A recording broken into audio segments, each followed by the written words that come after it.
And to my opponent, how dare you make me cry before I speak? I am so grateful to be in a race with such a kind person, and it's interesting. Just a real couple quick announcements.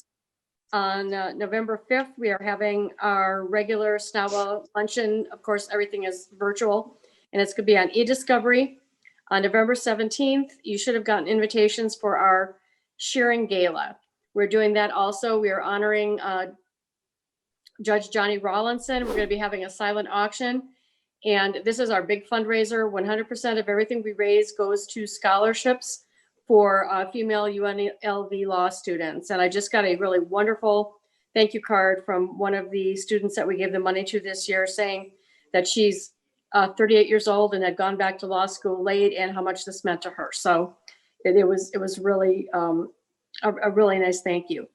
On December 14th, we are going to be having another virtual happy hour. Everybody had a really good time doing that. Details to follow, but that'll be at 4 p.m. And December 3rd, I think I may have already said, is our charity luncheon. In January, I don't have the date in front of me, we're going to be doing our substance abuse, and Justice Cherry is going to be doing that.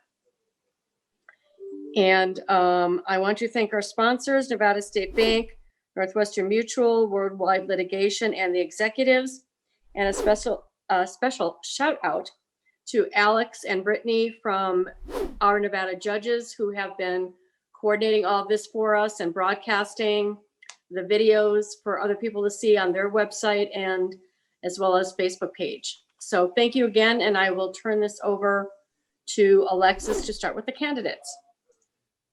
Great. Thank you so much, Jori. And yes, thank you to Alex and Brittany Falcone of our Nevada judges for continuing to forge ahead with us in our fourth of 5 candidate forums. So today we have family court departments E, G, I, J, M, P, and T.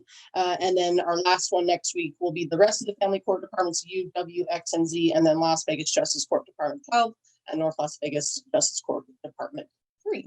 Before we get started today, I do have I just want to remind people, you can also donate, register, purchase a tribute ad for Judge Robinson's honoring at the Miriam Shearing Gala. Laura was kind enough to put that in our chat box. And then also, if you have any items you'd like to donate, you can also still contact us for our silent auction. You can contact Shannon's Plain, and Shannon's Plain, her information is in the chat box. She's at Lincoln Gustafson if you want to reach out to her. Or of course, you can reach out to any of the board members as well. And then also, I'd like to shout out to Clark County Law Foundation. We are having our Liberty Bell Award ceremony on November 19th. And this year we have chosen to honor Judge Karen Bennett Herron and Obana Brown. So we're very excited about that. That announcement came out just this week. And then also as part of that, we'll be doing our Let Freedom Ring Art Contest Award as well. So the art contest is still going for anyone K through 12. We're celebrating the 100th year of the 19th Amendment, women's suffrage. So the theme is it's your vote, your voice, your vote, your democracy, the 19th Amendment at 100. And so all K through 12 students can participate in that art contest. If you would like more information, you can contact myself, or you can go to Clark County Law Foundation's Facebook page, and all the information is there. All right, so for our forum today, all of our candidates get 4 minutes. That is it. As soon as your 4 minutes are up, then I will mute your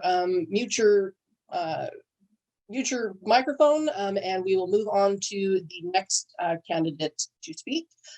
If anyone has any questions, they can leave those questions either publicly in the chat box to everyone, or if you'd like to answer a private question, or if you'd like to ask a question, privately, you can send it to me personally. You can also send it to Laura Johns Bullhouse or Pamela Jones. Both of those gals are on our board, on SNAWA's board, and we are, and they're monitoring the chats. So that way, if anyone has any questions of any of our candidates that they don't want to ask publicly, they can ask them privately, and we'll make sure to get those at the end. So once all the candidates are done, then we will move on to questions. I do ask that, as I have informed candidates, please make sure that you're discussing yourselves during your 4 minutes. Our members and our viewers would like to know about you.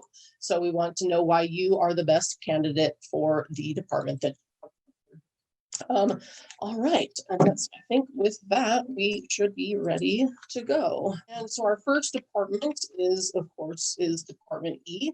And our first candidate is going to be Judge Hoskin. And you can go ahead and speak about your candidacy for Department E, starting now.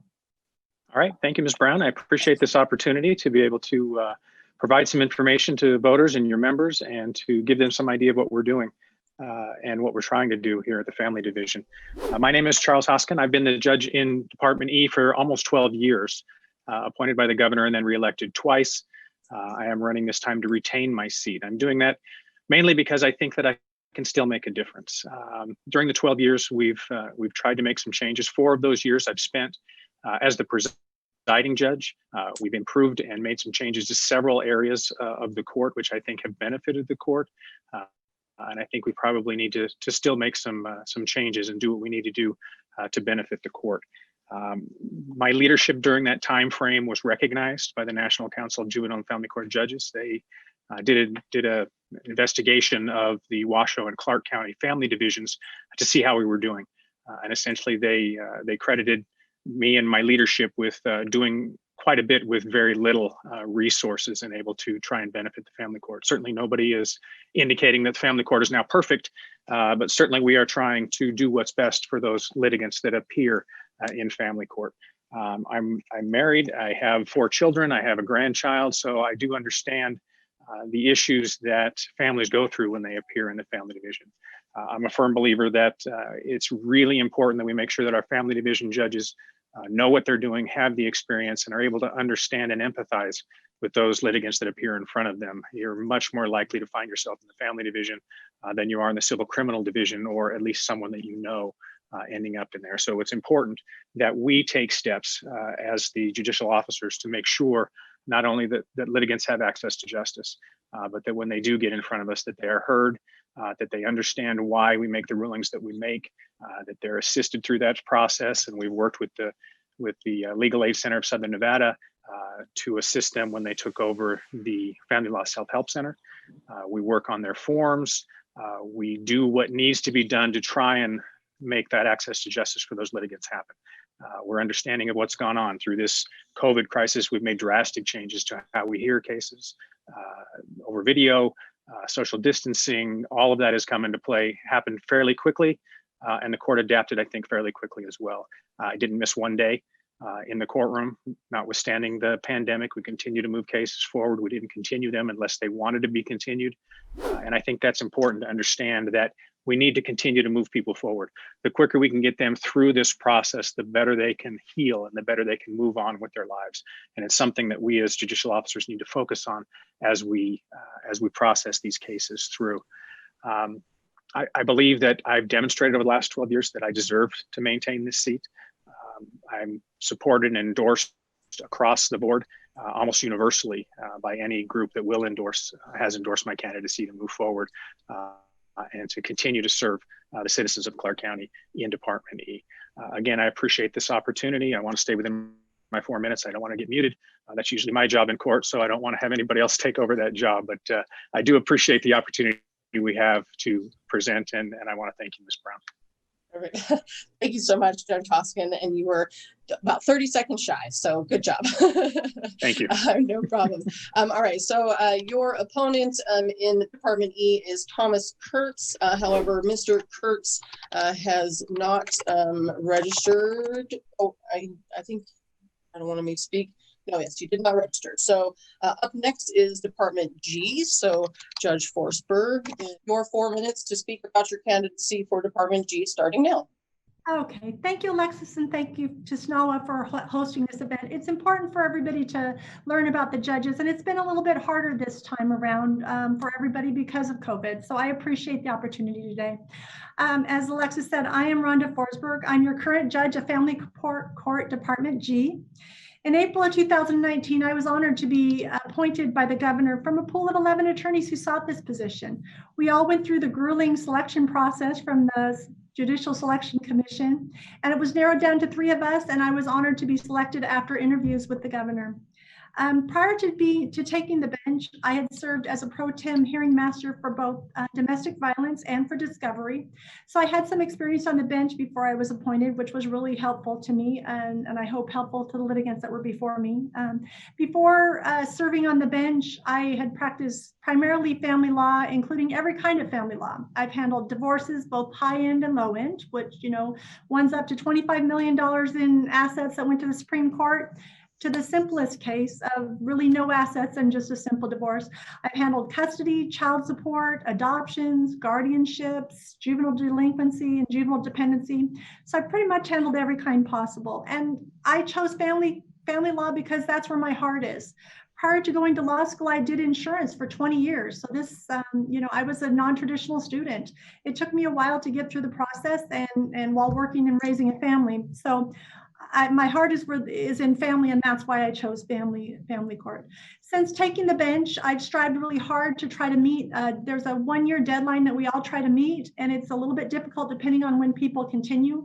When I took the bench, the caseload was backed up because trials weren't held in this department for a little while because a judge was retiring and didn't want to start trials and have them halfway. I was grateful that the senior judges that sat and filled the spot prior to me being appointed were double stacking trials for me every day. And that's helped try to get the caseload in my department cleared up. And I move forward every day, and I'm having trials now in person every day as it is now. I have one this afternoon again. And that's what I've been striving to do. As far as support, I have been really honored and grateful for the support I've received from the community in this election season. I've been supported and received support from fire, police, veterans, almost all the unions, the RJ, the Sun, pretty much you name it. I've been really grateful to receive their support and support from all the attorneys. In moving forward for the next 6 years, I hope to retain the seat to keep doing the work that I was appointed to do. I was chosen from a pool of 11 attorneys that went through a really grueling process. And I tend to think that they knew what they were doing when they put you through this process. And that's what I'm striving to do moving forward. I'm asking for your support, and I definitely don't want to be muted either. Like as we've heard Judge Hoskin said, I don't want to be muted by Alexis either. So I'm just going to thank SNAWA again and ask for your support with the ballots that are out now to continue to do the work I was appointed to do. Thank you so much. Thank you so much, Judge Forsberg. Everyone's afraid of the mute button now. I kind of like it. No, I'm just kidding. No, really, please feel free to use your entire 4 minutes as you want to. But of course, if you do get overall, I do have to mute you. Okay, so Judge Forsberg, your opponent is Benjamin Childs. Mr. Childs did not register for the candidate forum today, so we'll move on to Department I. We may actually get done with this one a little quicker today. So our first candidate for Department I is Michele Tobler. All right, Michele, if you want to go ahead and speak about your candidacy for family court, you can go ahead and start now. Okay, thank you. Good afternoon, everyone. I'd like to thank SNAWA for this opportunity to introduce myself and speak with you today. Again, my name is Michele Tobler, and I'm running for Family Court Department I. I'm running for Family Court Judge so I can serve my hometown community. I was born and raised here in Las Vegas, graduating from Clark High School in 1986 as a valedictorian. While in high school, I actually worked at an ice cream shop in the Aladdin Hotel and Casino, which no longer exists as the Aladdin, but that was fun. I have strong ties to our local community, and I understand the unique needs of Clark County residents. I received my Bachelor of Science degree in psychology with a minor in Portuguese from BYU. While in college, I worked as a legal secretary, which piqued my interest in the legal field. I attended law school at Golden Gate University School of Law in San Francisco, California, where I graduated in the top 23% of my class. I also received other honors and awards, including in a moot court competition and an AmJur award in evidence. After passing the bar in California and then Nevada, I came home to Las Vegas to practice, where I've been practicing law for 24 years. I've practiced civil litigation in many different areas of the law, working for both smaller and larger firms, as well as in-house counsel for Yellow Checker Star Transportation. I've had my own practice for the past 12 years. I believe in being prepared and will always put the work in to be prepared for whatever type of case I encounter. I've been hearing cases as an arbitrator with the district court's mandatory arbitration program for 10 years, having rendered decisions in about 100 cases. I'm selected to be an arbitrator by many of the same attorneys over and over again because I believe they find my decisions to be thoughtful, fair, and well-balanced. For the past 4 years, I've also been serving as a hearing officer for the Department of Family Services, hearing appeals of abuse and neglect cases. I've done pro bono legal work in the landlord-tenant and elder law clinics and in family court, including for the Children's Attorneys Project. Having had these experiences, I understand the impact family court can have on people's lives, and it is what prompted me to run for family court. As an arbitrator and hearing officer, I have experience hearing cases where the parties represent themselves just as many people do in family court. I understand the stress people feel by the constraints of not being able to have an attorney to represent them. I always strive to treat everyone with respect and make sure everyone understands the process. My past work gives me the experience and qualifications necessary to be an excellent family court judge. Being a family court judge also requires the right temperament, which I believe I have. I am compassionate, respectful, and calm. Appearing in family court can be stressful, and I plan to be a judge that manages a professional, fair, and compassionate courtroom. I would very much appreciate your vote for me, Michele Tobler, for Family Court Department I. Thank you so much for your time and for this opportunity. All right. Our family court judges are potential family court judges are very precise on their time. All of our district court judges, not all of them, but there are some of them that went over. All right. So for Department I, your opponent is Sunny Bailey. I did receive an email. Ms. Bailey did register, but received an email. She would not be able to attend today. So our next department is Department J. Mr. MacDonald, you're running for Family Court Department J. You have unmuted yourself. Thank you very much. We'll go ahead and give you your 4 minutes starting now. Thank you. I will do my best to stay within the 4-minute limits. First off, it's an honor and a privilege to be a part of this forum today. I'm kind of tired of talking about myself. If you want to know the truth, we've all heard the stories. Hopefully the people that will be observing this kind of know who we are by now. I'll tell you just a little bit about myself. I'm a longtime Las Vegan. I grew up, my father was a bartender. My mother was the receptionist in a dental office. So we didn't grow up with a lot of money, kind of grew up in the Charleston Heights area. And about the time I don't know, I guess I was 17 when I met and became influenced by Lloyd George.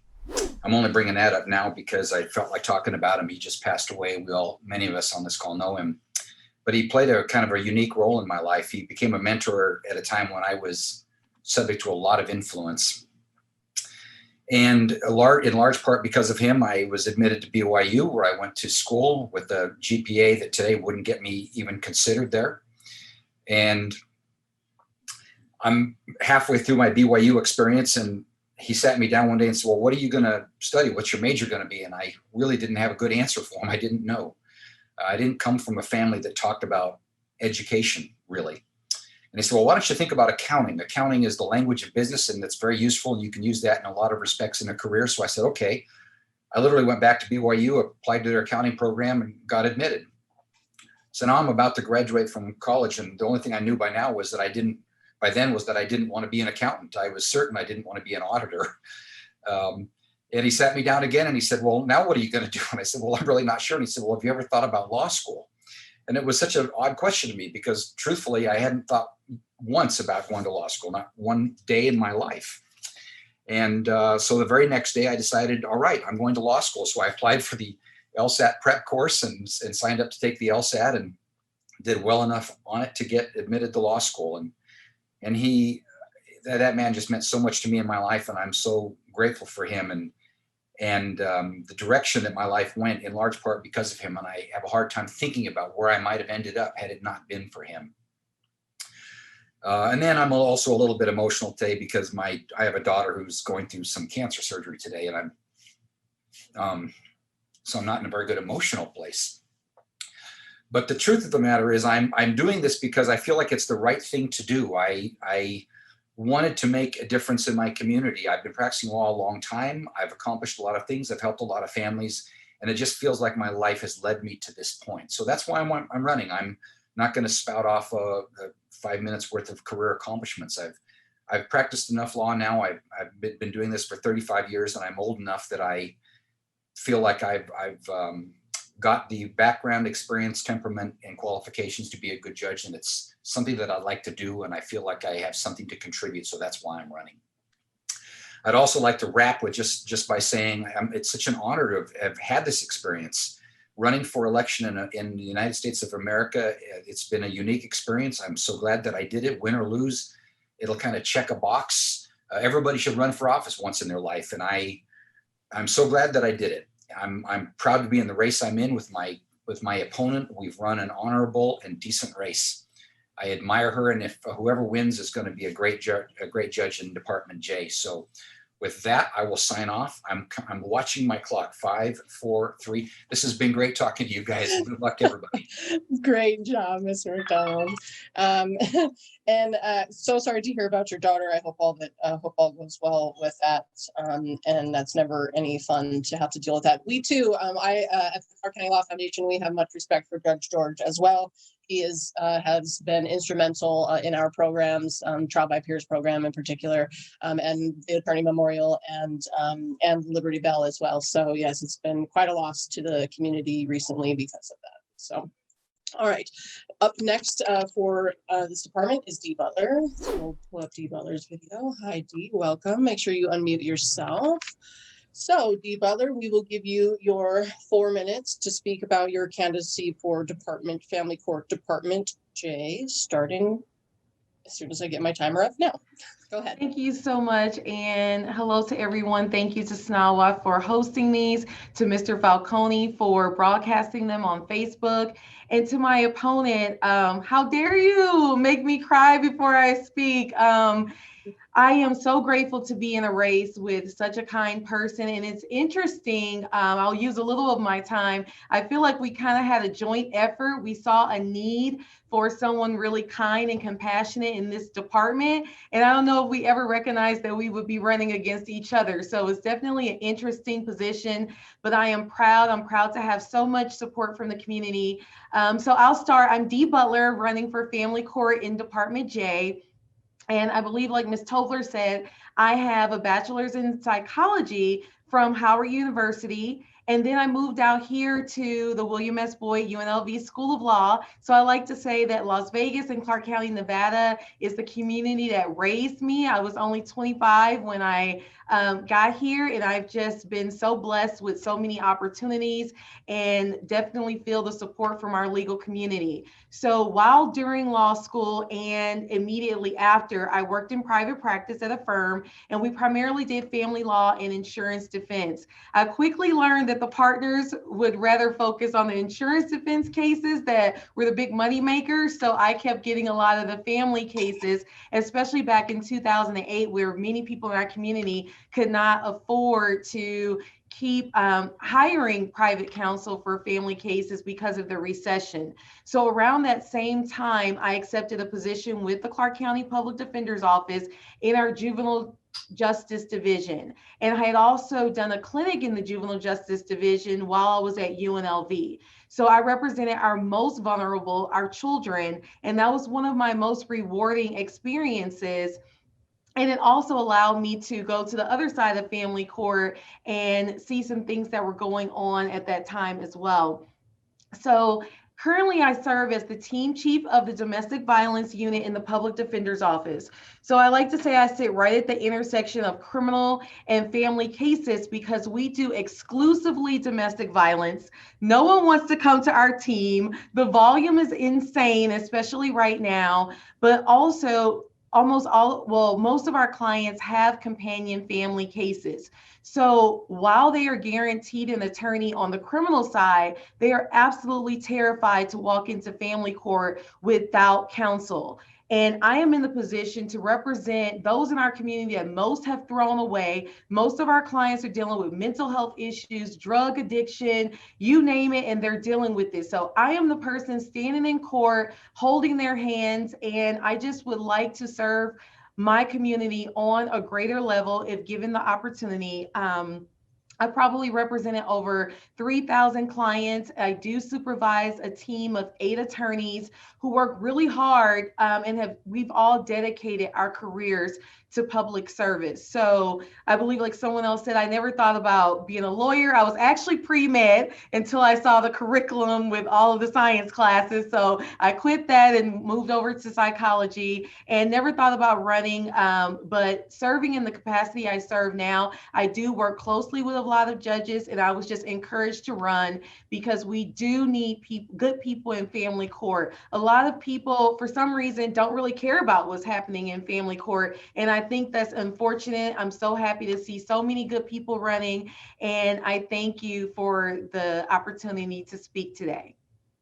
Right on time. Thank you so much, Dee. Appreciate that.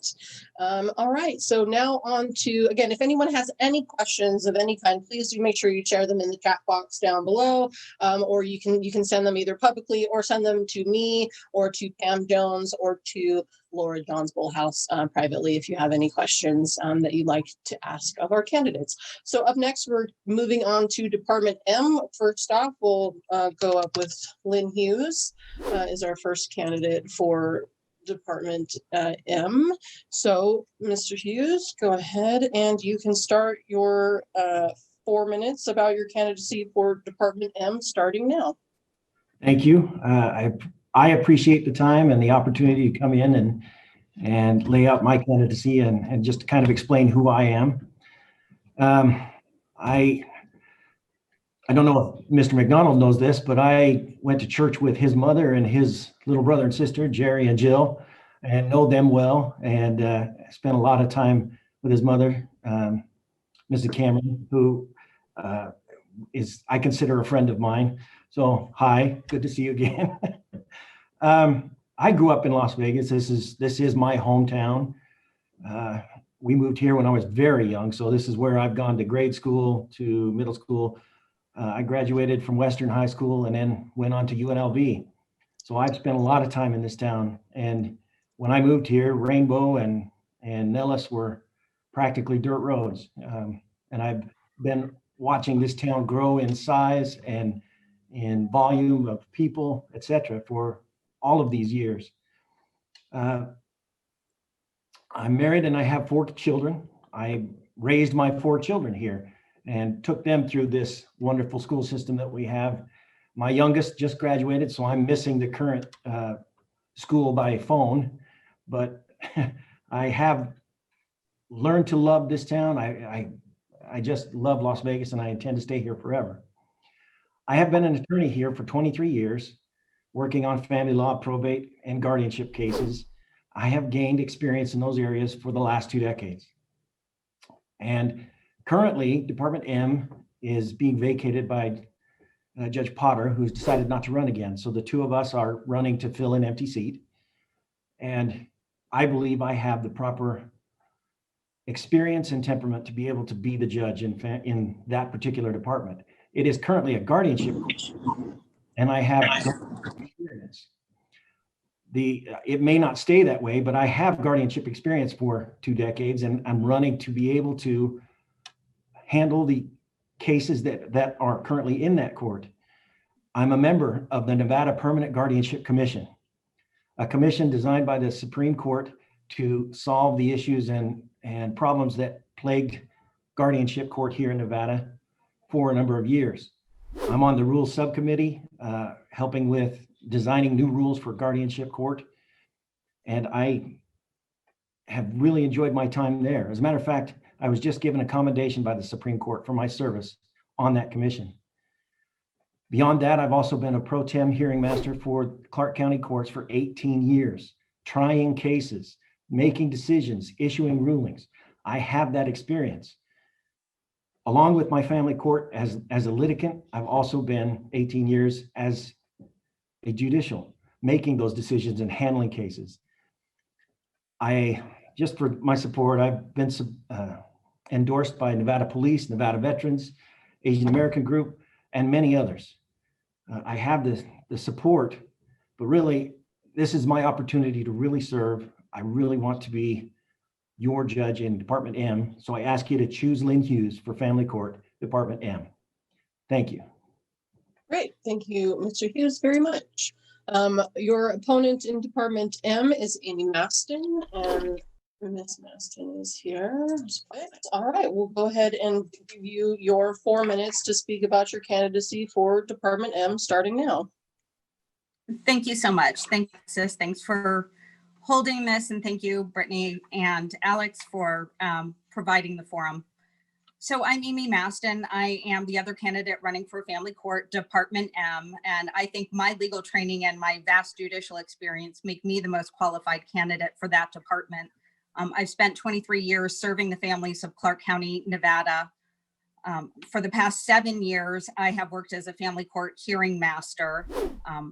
A hearing master is an appointed judicial officer for people who don't really understand what that means. I was originally selected by the district court judges to preside over the Clark County Civil Domestic Violence Court. So in my court, I heard between 8,000 and 13,000 domestic violence cases per year. And this in a county that is known for having one of the highest domestic homicide rates in the country. During the time that I had a domestic violence caseload, I also was assigned to hear minor guardianship cases as referenced by Lynn Hughes. This court that we're vying for is currently a minor guardianship court, although it's unlikely to remain a minor guardianship court or a guardianship court at all. I also had experience doing discovery disputes. In April of this year, I was transferred to preside over child support establishment and enforcement cases, and I've been doing that since April. As a hearing master, I do the job of a judge under the supervision of the presiding family court judge. So it's essentially been a judicial apprenticeship. I've been learning and training to do the job that I'm now asking to be elected to. Mr. Hughes made reference to being a pro tem for 18 years. I've been doing, and that's a substitute hearing master, basically. I've been a full-time hearing master for 7 years. Prior to my appointment, I maintained a private practice that was devoted exclusively to family law, family court issues, divorce, custody, child support, guardianship, adoption. I was one of a handful of attorneys whose name was on a list for foster parents who were ready to finalize adoption of their foster children. That was one of my favorite roles, that of foster parent adoption attorney. My devotion to family law was by design, has been by design. When I went to law school, I was a single mother to a 4-month-old baby girl. To be able to attend law school, I needed permission from the court to relocate from the county where I was living with my daughter. It's where her father lived. In Florida, that's what the law is. You needed permission to relocate from the county. I was successful and able to attend law school only because I had a very caring and amazing family law attorney. I wanted to make a difference in people's lives like she had in mine. And that's why I'm a family law attorney. That's all I've ever wanted to do. My daughter, incidentally, is now a middle school teacher, science teacher here in Las Vegas, Nevada. So in addition to my private practice, I worked as a deputy district attorney in their dependency court, their civil child abuse and neglect court. And then prior to that, I was a family court law clerk. So again, it's all I've ever done. It's all I've ever wanted to do. And being elected to serve as a district court judge on Department M would be just an extension of the public service to the families of Clark County, Nevada that I've provided for the last 23 years. So I appreciate your consideration and your time. Thank you. Thank you so much, Ms. Mastin. Appreciate that. I just wanted to call out, there have been a couple of comments. Thank you to our Facebook viewers. Karen in District 8 said, I wish we could get both Department J candidates on the bench. And it sounds like they have run a very honorable race, and that makes me always happy to hear. So that's good to hear. We've got a comment also from Mark D. Sierro, the administrator of Nevada Court Watchers, who has said, thank you all for running and seeking the opportunity to serve the community. Much appreciation and good luck to you all. Also, the Facebook Live is being shared with a couple of groups as well. So, all right, let's move on to Department P. First up for Department P is Mary Perry. Right, all right, you can go ahead and start your 4 minutes to speak about your candidacy for Department P starting now. Okay, who is Mary Perry? I am, and I am a proud wife, daughter, mother, grandmother, and veteran. I graduated from Boyd School of Law's charter class in 2001 and have practiced family law pretty much the entire time since then. Prior to law school, not only did I serve my country in the Air Force, I have worked in many different fields, from being a cashier to a manager, keynote runner to armed security. I know what it is to struggle to raise a family. I will understand the plight of the litigants. Since I have been through the divorce process, I am also going to understand how hard it is to get through that system. Real quick, I want to mention that this is Breast Cancer Awareness Month. Mammograms saves lives. It saved mine because I am a cancer survivor. Doing mammograms gives the radiologist a better chance in seeing even the slightest change by religiously getting the mammogram. So also men can get breast cancer. Sorry, I'm stumbling over my words today. You know, so women, you need to watch yourself and the changes in your breasts, but you also need to watch the changes in your men's breasts. I have real life experiences in this entire process, not only the court system, but life system. I understand so much. So if you want someone with the real life experience in a judge, then Mary Perry is your choice for Department P. I apologize. I'm going to be cutting this short because I just found out I may be losing my dad today. And so I just ask that you remember that P is for Perry, and I'll see y'all Tuesday at the Post. Thank you. I'm so sorry to hear that, Mary. I really wish you all of the luck. And as for opponents for Family Court Department P, that was Sarah Diani, who did email that she could not make it today. So that leaves us with our final department. We will be done fairly soon. Our final department, Department T. So first up, we will have, let's see. Looks like Nadine Cutter is not present. So we will have Jason Stoffel. Here we go. Hi, Jason. Thank you. Hello. You can go ahead and start your 4 minutes about your candidacy for Family Court Department T starting now. All right. Hello, everyone. My name is Attorney Jason Stoffel. I've been basically a family court attorney and family law attorney since day one. That's important, having the experience doing this since day one. I've also gone to the family law seminar, the conference every year in Ely, and then now Bishop every year since 2005. Now, back in 2005, I said, well, that's probably a good way to meet people. It's a good way to meet some of the judges. It's a good way to learn something. And going 2005, 2010, 2015, I said, well, hey, why stop? So I've gone every single year, and I'm very proud of that statistic. That's important to me. Also, that's what I do. Family law is what I do. My name of my firm, Robert Stoffel Family Law Group. I've owned this business for over 10 years with my lovely wife, Amanda Roberts. Been married for 17 years. This is a full-time practice. I don't do any other area of law.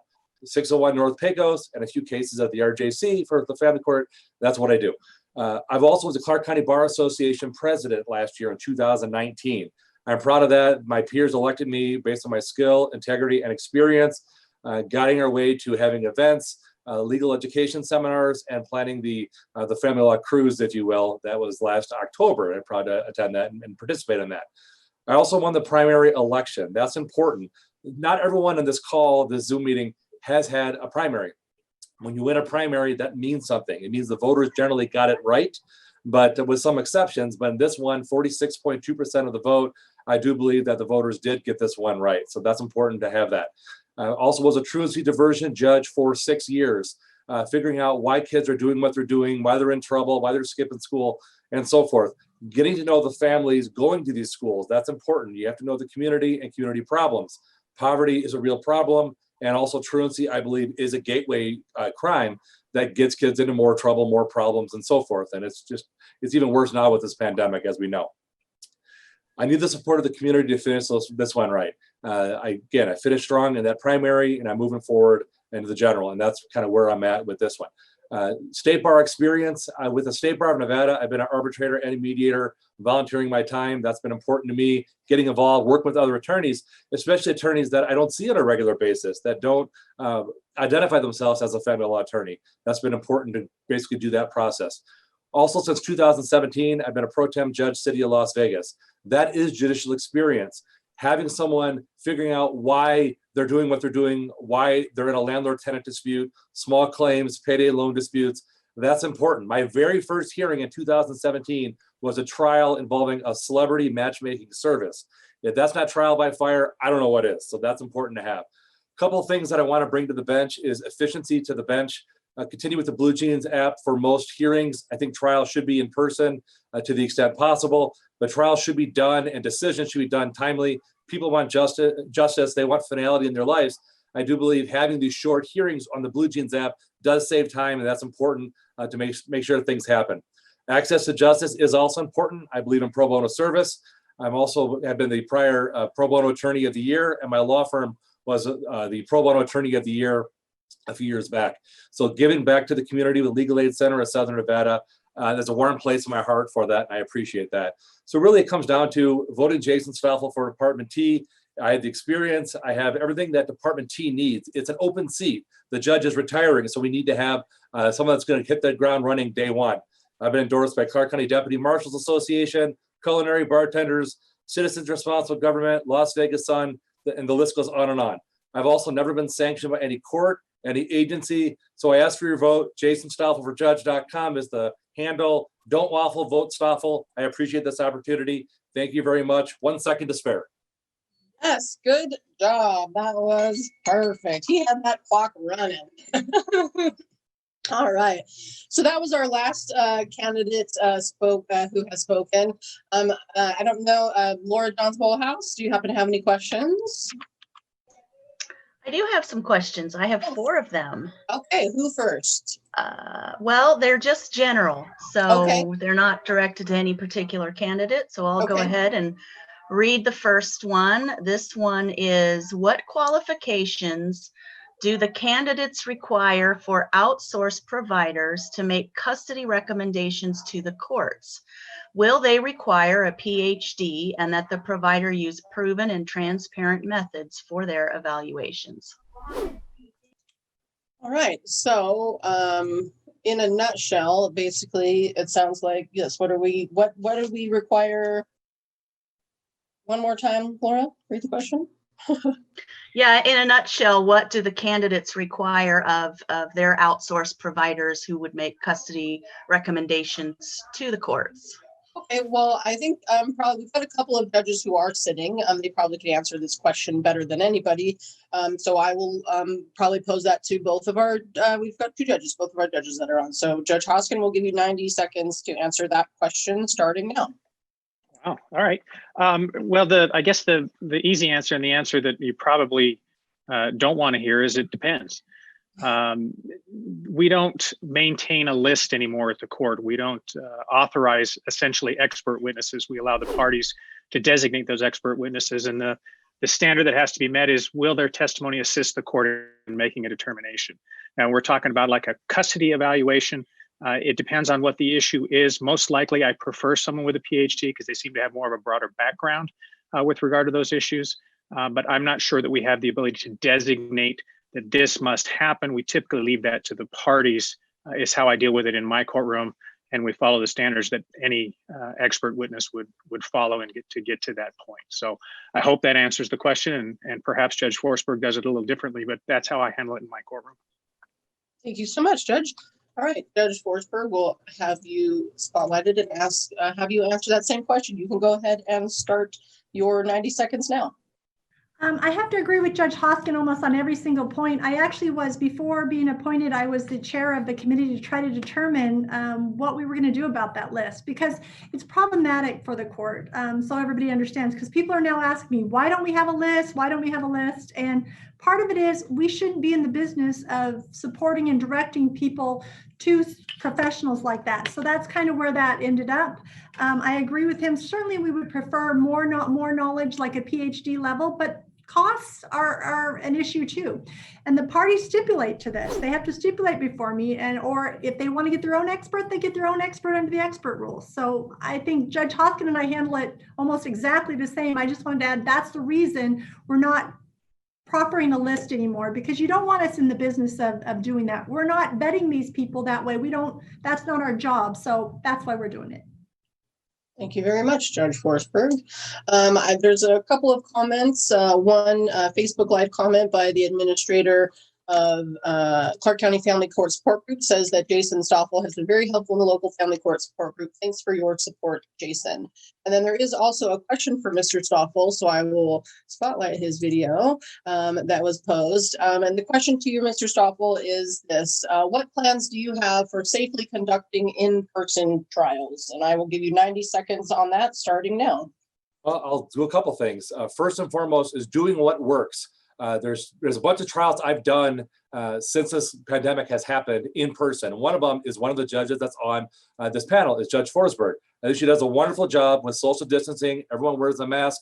Taking frequent breaks, I think, is good. I think she allows that to happen. People can raise their hand and say, I need to get some fresh air. It's hard doing things with a mask on. But there's plexiglass, there's social distancing, exhibits can be submitted electronically, so we're not touching paper that someone else provided. So there's a lot of good ways to do it. And if elected to Department T, I would ask other judges what they do, but the shout outs will be to Judge Forsberg, done trials, I think 2 or 3, and also Judge Duckworth. They're getting it right, they know how to do it. I think in person is the way to go in most cases for trials to assess the credibility of the parties. You don't want to have people with the exclusionary rule passing notes or having a sign that, hey, say this. There's games people can play. You have to have an authentic trial free from gamesmanship, and in-person trials can be done. Apply the standard social distancing, but Judge Forsberg and Judge Duckworth, they get it right, as other judges that do it in person get it right as well. Thank you so much, Jason. Appreciate that. Laura, you mentioned you had some other questions. What other questions do you have? All right, this next question is, and I'll let you decide who to throw it to. What reforms do you support to increase access to justice for unrepresented parents? All right, I enjoy these unrepresented questions because I have a fond passion for access to justice. So we'll ask all of the candidates this question and we will give you 60 seconds to answer. We'll start with Department E. So Judge Hoskin, you will start and we will give you 60 seconds to answer this access to justice question, starting now. Yeah, and it's an important issue. Thank you for the question. It's an important issue for the court to make sure that we have access to justice. And we've done, well, at least we've striven's a word, we've strived to make this an issue. We had a self-help center years ago that we didn't think was serving the community as well as it possibly could. We partnered with the Legal Aid Center to have them take over the self-help center. We partnered with them with regard to their forms. We put a video together to try and assist self-represented litigants in representing themselves. So we consider it very carefully. One of the most difficult things we do as a judge is when I have an attorney on one side and a self-represented litigant on the other side, and how do I balance that out and still maintain my my ethics? So it is still a question that we struggle with, but we are mindful of it, and we have done quite a bit, I think, in the court to make sure that litigants maintain access to justice. Thank you very much. That was just under your 60 seconds. Up next is Judge Forsberg in Department G. We will give Judge Forsberg 60 seconds to also answer how you are and plan to continue making sure that unrepresented parties are having access to justice, starting now. Thank you, Alexis. Great question. And as Judge Hoskin said, I agree with a lot of what he said. We refer, like you said, a lot to the self-help center. Stephanie MacDonald does a great job over there to help. The problem for a lot of litigants, and so everybody knows, we have like, I think it's 67%, close to 70% of the litigants before us are self-represented. So referring them to that, advising them how to get in contact with Ask a Lawyer, kind of giving them some directions. The other thing is that listening to them, taking the time to listen to them, because part of it is they don't know where to go. They don't know how to get the forms. So you can point them in that direction. It is a fine line, as Judge Hoskin said, about with their having a represented litigant and an unrepresented litigant. You can still refer them all to self-help. Let them, get the help that they need. You can also give them the statutes. This is what the judge needs to look at, I think, and making sure they're heard. That's kind of how I handle it. And I think that's how most of the judges do on the bench. Great. Thank you, Judge Forsberg. We'll move on to Michele Tobler, who we will allow answer this question. If you're elected to the bench, how would you plan to make sure that unrepresented parties are given equal access to justice? You can start now. Thank you. I agree with both Judge Hoskin and Judge Forsberg that this is a very important issue in family court access to justice, as well as the fact that so many, the majority of the litigants are self-represented. As they both said, I would point them to the Self-Help Center. We always hope that attorneys in town also provide pro bono services to some of these litigants. And I also believe that, without crossing any lines, that as much as you can explain the process and point them to resources and legal authority is helpful, and to just be there to listen and provide the best services that you can as a judge without, crossing any of those ethical lines. Thank you. Thank you. Again, all of our candidates for family court are just perfectly on time. I enjoy this very much because I know I have heard anyways, I don't practice in family law, but in family court much, but I know that there are sometimes some timing issues. So I don't think any of our viewers have anything to worry about this year with all of our candidates, which is great. Okay, Dee Butler, we'll give you a chance to share with us if you have any ideas of how you might be able to particularly ensure access to justice if you are elected to the bench, and you can go ahead and start now. Thank you. I mean, honestly, this is the whole reason why I'm running. These are all of my clients, and I joke, I've been talking to a lot of family attorneys, and I joke that a lot of them haven't seen me because all of my clients are poor. Not even their opponents can afford private counsel. So I definitely agree with everything that's been said. I think the most important thing is allowing people the opportunity to be heard and being patient, understanding that they don't know about the process. So explaining how they can get to the self-help center, explaining the forms, everything that stops short of crossing the line. But I know a lot of attorneys say that they would take pro bono cases if more people reached out to them. So hopefully getting with other judges and starting a more comprehensive list of those attorneys and having them take those cases as well. Thank you. Thank you. Well, it sounds like everyone just wants to send everyone to the Legal Aid Center and recommend pro bono counsel. So I think we'll get that same answer 100 times. So Laura, what is your next question? And I have more and more coming in. So Great. So let's move on to the next. We'll move on to the next candidate with a different question. This next one is, why do some states like Texas allow jury trials in family court cases, but not other states, specifically Nevada? All right, go ahead, Mr. MacDonald. We will give you 90 seconds to answer that question starting now. Well, the first part of the answer, I think, is that our legislature has not authorized it. Our going to our federal constitution and our state constitution, ultimately it provides for jury trials in cases involving the loss of life or liberty, but it doesn't provide for jury trials in all circumstances. And so our state needs to authorize it. I've run into this question, and I imagine all of the candidates have, along the campaign trail.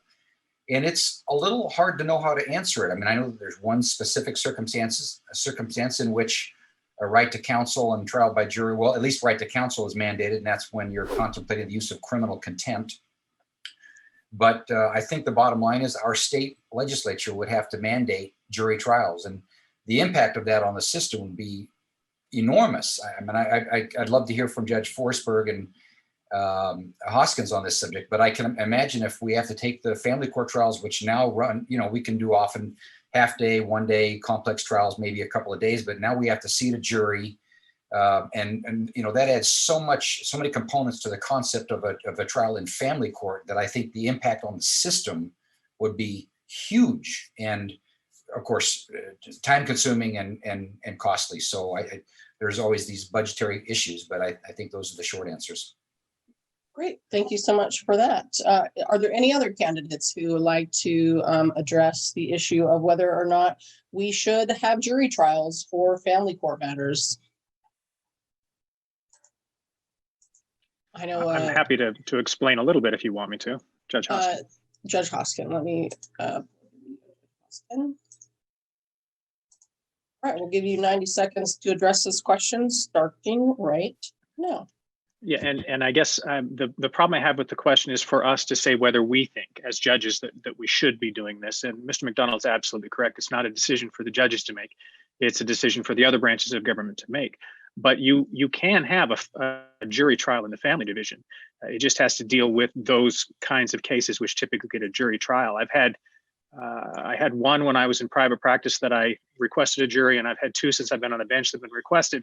They end up settling before we move forward and actually seat a jury. But Mr. MacDonald's absolutely correct. We don't have the facilities on the Pecos campus to have jury deliberation rooms, to have jury services. We'd have to farm that all back out to the Regional Justice Center, and there would be quite a cost to that.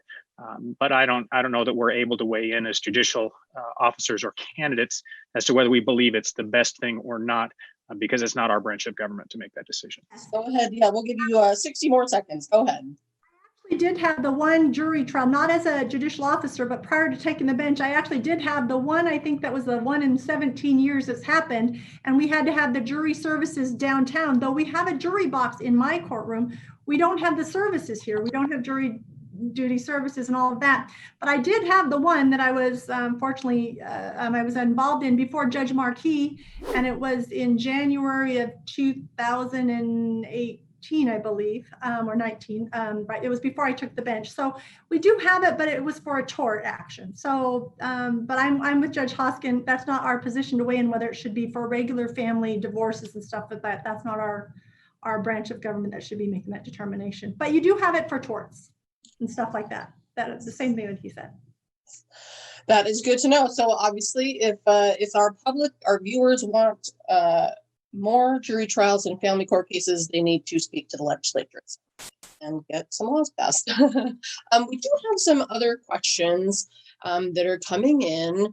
Pam, well, I guess I'll ask Pam. Laura sent me a few. Pam, do you have any questions? No, I do not. No, Pam's not. Laura's getting all the questions, it sounds like. Okay, so I have an interesting question. I see one here that talks about, are family court judges mostly self-funded, as judicial financial disclosure forms seem to show? If so, why and or how does that impact family court elections? So I would be curious if, I guess, well, I mean, I don't want to put our judges on the spot, but Judge Forsberg, you're already up there. Let's see, would you like 60 seconds to answer this, or we'll give you 90 seconds? How about that? 90 seconds to answer this question. You all right with that? Sure. All right, perfect. Go ahead right now. Since this is my first time having to seek a retention since I was appointed last year, it's a little different for me. But for me, I mean, it is, I do notice most of them are self-funded. Could I have pushed a lot of attorneys? But I have not asked one family law attorney for a donation or to be supportive like that. I've been grateful for the support and I've gotten a lot of support. But because it's COVID-19, I didn't feel like I was going to press them to ask. Do I think other judges do? Yes, I guess it depends on the race. But it is rough. It is rough. You know, the whole system's rough there. But I'm just going to tell you that I have been fortunate to have people just donate to me, and I haven't asked. So that's good. Let's go ahead. We haven't heard from a couple of people. Let's see, Jason. Well, let's see, who else have we not heard from? D. Butler. We'll give D. Butler a chance to chat. D. Butler, what are your thoughts on this question about funding of elected officials in family court and how it affects them as they sit on the bench? Go ahead. Thank you. Well, as a first-time candidate, I had no idea how expensive this could be and how much money certain candidates are able to raise, especially those, I believe, who have those connections in private practice. As you know, Alexis, a lot of public defenders are running, and that's just not really our forte. So a lot of us are self-funding or, you know, just doing the grassroots effort. As Judge Forsberg said, thankfully, a lot of attorneys in town have reached out, especially during COVID, to, you know, offer their support. But it's really hard calling and asking people for campaign donations during this time. So I would think that as judges, if we're elected, we would be very fair and not have that sway any decision. I mean, that's what I would like to believe, but it's been very difficult during this time to even ask. Certainly. Yes, I think that has been a familiar feeling amongst all candidates across the board. Another aspect of this question is, how would appointment of family court judges affect the bench? Lynn Hughes, we haven't heard from you in a moment, so we'll pull you up. Let's go ahead and give you 90 seconds to tell us your thoughts on appointing judges to the family bench. What did you say on that? Start now. Thank you. I personally feel that the appointment would be a better system. You can see from the ballot that we're facing now, with all of the judges and all of the different district courts that are on the ballot, it can be a large mess to try and straighten out. And that's what this opportunity is give everybody out there a chance to get to know the candidates in some way. The election process tends to make the candidates need to beg for money. And that's what we've been talking about a little bit. But there are so many of us running right now that the firms can't obviously give $100 to 60 candidates. It gets to be a rather expensive process for that to happen. And it makes, in some ways, the candidate to be beholden to those who make large donations to their campaign. That makes me uncomfortable as a candidate. And if I were sitting as a judge, to have that out there. So my personal opinion would be appointment would be a better system. However, that's not what we have. It's been attempted. They have made attempts to have the legislature change that, but I believe it requires a constitutional amendment, and it just has not been accomplished. So at this point, we're still here doing the elections. Thank you so much, Lynn. Thank you very much, Lynn. Let's see. We also have not heard. Let's ask Michele Tobler. Michele Tobler, how would you feel about appointment of judges? Make sure you unmute yourself. Go ahead, and we'll give you 90 seconds starting now. Thank you. It's a difficult question. As attorneys, we always try and see both sides of an issue. I can see that appointments have value because the candidates can be vetted and they can make sure that they have the appropriate experience and hopefully the appropriate temperament. And through the appointment process, those candidates can be vetted that way. So you make sure that you're getting, hopefully, the best people on the bench.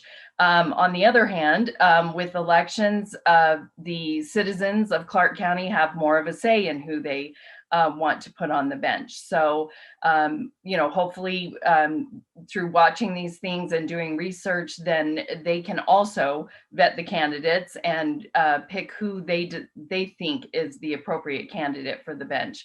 I think with elections, you are also more likely to get a diversity on the bench because appointments could have some political aspect to them. Then again, with the elections, you do have to raise money or self-fund to run your campaign. So there's a lot of issues that come into play with both sides. And unfortunately, I don't have the answer as to what the best process is. So that's my 2 cents. Thank you. Thanks. Thank you so much, Michele. And I don't think any of us really has the best of answers, but it also, much like the other issue, if our viewers would like for judges to be appointed, we have to get some higher powers. The Constitution maybe needs to be changed, or maybe some legislators need to get involved with that.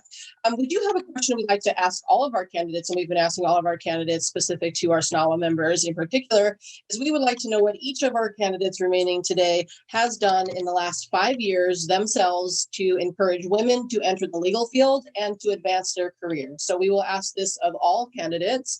We will start with Judge Forsberg. Or Judge Hoskin, sorry, you're up, Department E first. So we will give you 60 seconds to tell us what you have done in the last 5 years to encourage women to enter the legal profession and advance their careers, starting now. A good question that I don't know that I've got a great answer to, since I've been on the bench for the last almost 12 years. Certainly, I think that there's been litigants who have been in my courtroom that have been encouraged to go to law school, perhaps as a result of their experience. I know we've heard that from some of the candidates today with regard to those circumstances, but certainly diversity is something that we look for on the bench across the board, whether it's gender or whether it's orientation or whether it's anything along those lines. We want to make sure that we're well represented and getting us to that process. So I think that I'm limited as a judge on stepping out and doing those kinds of things beyond what my judicial canons allow me to do. But certainly the easy answer is that I hire a lot of women, and I have. Most of my staff have been women across the board. I even had a female marshal for an extended period of time until she retired. So up next is Judge Forsberg. We will give Judge Forsberg 60 seconds to give her a statement about what she has done in the last 5 years to encourage women to enter the legal profession and to advance their careers. Go ahead and start now.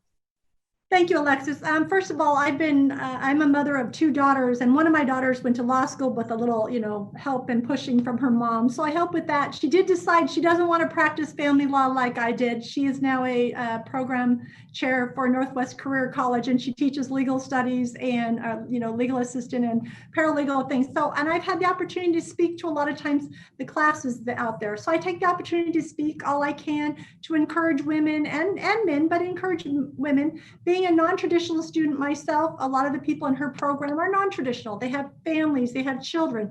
So I encourage that, look, it took me 15 years to get my bachelor's degree, you can do it too. And at the same time, you're going to be that age. Within 15 years, if you're either going to have that degree or you're not, you're going to be an attorney or you're not.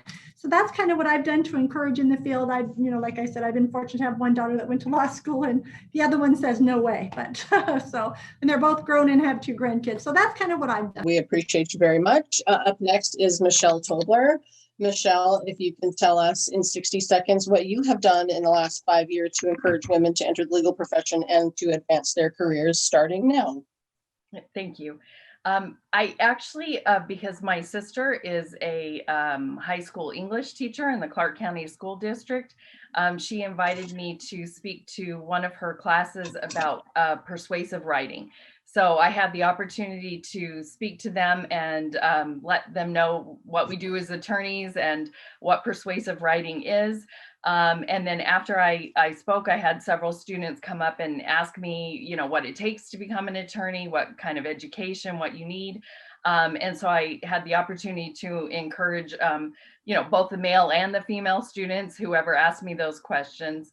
I also have a niece who's very interested in becoming an attorney. She's still young, but she has asked me lots of questions and I have encouraged her. I believe it's an honorable profession and it's a great profession, and I think she would make a great attorney. Thank you so much, Michele. Appreciate that very much. Up next is Dee Butler. All right, Dee, if you can tell us in 60 seconds, what have you done in the last 5 years to encourage women to enter the legal profession and advance their careers? You can get started now. Thank you. I always volunteer to serve as a judge for mock trials for law students and serve as a mentor. And I will say that being one of the youngest females and African Americans team chief in the public defender's office, I always encourage people to come to the domestic violence team. And if not, to at least take advantage of the fact that now for misdemeanor domestic violence offenses, we do have jury trials. So even for those that are not on our team, I will seek out our new attorneys with 0 to 3 experience and at least have them second chair a jury trial to get that experience without having the exposure of someone that's facing a lot of time. I also serve on the hiring committee. So I, of course, promote women and diversity. We do have Judge Forsberg, former law clerk in our office now, Ashley, and she's amazing. Thank you. Thank you, Dee, very much. Up next is Mr. MacDonald, who will give us his 60 seconds on what he has done in the last 5 years to encourage women to enter the legal profession and advance their careers. You can get started now. So I can go back further than 5 years. First off, I've got 3 daughters. I have a daughter in a law school admissions test prep class right now. We've kind of become a family of lawyers in my family. I take a little pride in the fact that I'm the first, but But since then, I have a son who's an attorney. I have a daughter taking an LSAT prep course. I have a daughter-in-law who's a deputy not public defender, deputy DA in Riverside County, Southern California. I have a cousin who's a deputy DA in Montana. I have 3 nephews who are attorneys, and so we've tried to promote the legal profession in my family as much as we can. But all right, Lynn Hughes is up next to give his 60 seconds on what he has done in the last 5 years to encourage women to enter the legal profession and advance their careers. You can go ahead and get started now. Thank you. Although I'm not sure I would encourage anybody to become a lawyer or go to law school from my experience. But joking aside, I spend a lot of time with youth groups, with the Boy Scouts, with other groups, including myriads of young women that I go to church with. I've had education classes. We've had anything we could do to improve their status. And I have talked to them about getting an education, about advancing themselves in every stage. That's one of the key factors that has improved my life, has improved the members of my family's life, and anything I can do to encourage them to be able to grow and improve themselves, I have attempted to do so, including mock trials, law days at high schools, anything like that, in order to give the individuals or the youth a chance to learn about some profession that they like and advance themselves. We appreciate your comment on that. Last up, but certainly most not meant to be least, is Jason Stoffel. Is our last candidate still on here today who can answer this question? So again, what have you done in the last 5 years to encourage women to enter the legal profession and advance their careers? You can get started right now. Okay, I think I'm good. All right. I think a lot is just getting involved, doing something with the Clark County Bar Association and also State Bar. I've been on a number of committees. The New Lawyers Committee, the Clark County Bar Association, I've talked to people, what they're doing. Are they happy with their job? You know, you have a right to be happy. I always tell people that, and maybe consider another area of law. Myself, I did construction defect law for less than 3 weeks when I first started in 2004. Hated every minute of it, but talking to people in the office, found another area of law, which was family law, and I switched firms. Also, being the Clark County Bar Association president, you get to meet people, especially with the Boyd School of Law. There are different kickoff summer barbecues and things like that. You meet people, law students, encourage them, say, be successful.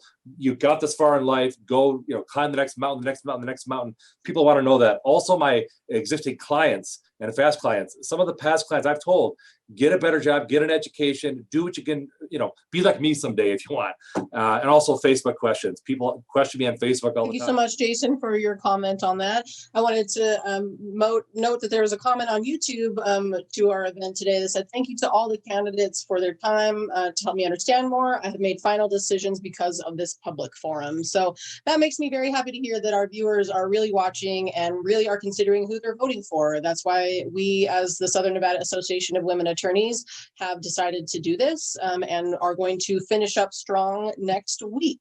Laura, I think there was one other question maybe, but I don't know, or a couple of other questions. I don't know that we maybe need to get to them. Did you have any others that would be pertinent?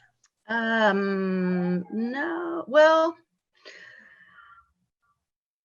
we could ask how the judges feel about, apparently some family courts are allowing proceedings on YouTube. How do our Nevada family court judges feel about that one? Let's ask them. That's a great question. Judge Forsberg. So apparently in other states, maybe they are now streaming family court proceedings on YouTube. How do, because of COVID, apparently, how do you as a judge feel about that? You can start now. Okay. First of all, I think what they're actually referring to, I don't think is quite that, but maybe I think they're talking about the hearings that are on our JAB system that are being put out on YouTube. That's different. We have an open forum if the case is not sealed. But there is concerns. It's just family issues, but that is going to be more for the legislature to determine what can happen with things not being put out publicly. I don't find it to be a great idea when children are involved and they could Google their family thing and see it. But as far as that goes, as far as the rest goes, we do have them right now on Blue Jeans, if that's the answer. But if it's the other question you were asking, then we have them on Blue Jeans for people to appear. So we're already doing that. It's a different version than YouTube. So that'd be my. Thank you so much, Judge Forsberg. Judge Hoskin will ask you the same question. So the question I think really was, so the question reads, because of COVID, there are states that stream every family court proceeding on YouTube. How do Nevada family court judges feel about this? So you can go ahead and start a 60-second answer now. Sure. It's a matter of we're public. If the courtrooms were open today, you'd be able to walk into any courtroom and watch any proceeding that's not sealed. So based upon the fact, again, we're separation of powers, legislatures decided that we're open, that these cases should not be sealed unless there's a basis to seal them. Whether it's public walking into the courthouse or public streaming on YouTube, I'm not sure that it's much of a realistic difference between the two. So I don't know that I have an opinion on it because the legislature decided that we're public. So if that's public, then it's public. If it is a sealed case, then I've got privacy concerns for children. Thank you very much, Judge Hoskin, for your comment there. Let's see. And then I guess there was one, we're putting these judges on the spot. The last and final question has to do with doing Rule 11 violations. How do you determine whether to punish a parent for a Rule 11 violation or the parent's attorney specifically? Judge Hoskin, you're still up, so we'll give you 60 seconds to answer that question. Well, and Rule 11 has to do with essentially overstepping the bounds in those circumstances. And certainly we don't want that to happen, especially not in family court where children are involved. And we want to make sure that we get the best information we possibly can. Punishing sometimes is effective and sometimes it's not. And it depends on the individual case. And it's that kind of experience and discretion that you have to have in order to separate out. I know sometimes attorneys or litigants get frustrated that they feel like, well, I'm punishing this, but not punishing that. But there's always a basis for it. And typically it's the history of the case or the credibility of the individuals that are involved with regard to that. So I feel like I danced around the question, but I think that's the best way that I can answer it. Thank you, Judge Hoskin. All right, Judge Forsberg, because again, you're the other judge on the spot today. We're going to ask you the same question. Is how do you decide, to issue Rule 11 sanctions against an attorney versus against a party? If you can start your answer 60 seconds now. Okay, I think a lot of what Judge Hoskin said is exactly what I would say, except for, it depends on each circumstance. I mean, if it's something the attorney's doing and putting forth something that's inappropriate, then it would be against the attorney. I've seen it done both ways. So I think it's all specific to the issue. If it's if it's the litigant putting forward a position that is totally in violation of something, that's a different story. So I guess I would only have to say it depends, because that has to be a case by case specific basis. If it should be the attorney or it should be the other, or if it should be the litigant who is the one who's so-called punished. Thank you so much, Judge Forsberg, for that. It looks like we got a finish up of Mr. MacDonald's story. Sorry, I had to cut you off there, but moderator duties require muting on the time. All right, I think, did you have any other questions, Laura? Pam, any other questions? No. No, none from Pam. Any from you, Laura? Looks like. I believe that's all of them. I haven't received any new ones yet. Perfect. Well, I appreciate everyone coming on, of course. Thank you all. Have watched and attended. I'm going to put Jori back on so she can give us her awesome send-off. Hi, Jori. Hello, ready for awesome send-off. Again, I really want to thank all of the candidates for appearing on our forum. This has been very educational, and it's a good way for us to get to know the people who are running for the positions. And I, again, am happy to be the president of the Southern Nevada Association of Women Attorneys. We're reaching out to the candidates, and we're happy for that. And I also really want to encourage everyone to participate in our Miriam Shearing Gala this year. It is going to be virtual as opposed to down at the courthouse, so it's going to be a little bit different. So fundraising for us is going to be a little bit tougher this year. So we're just asking for donations because you're not really buying a ticket because there's nothing to actually go to. But all donations are appreciated. All the money goes to scholarships, and we will see everybody next week, Thursday at noon, for our final candidate forum. Again, thank you so much for joining us, and see some of you at least next week. Thank you.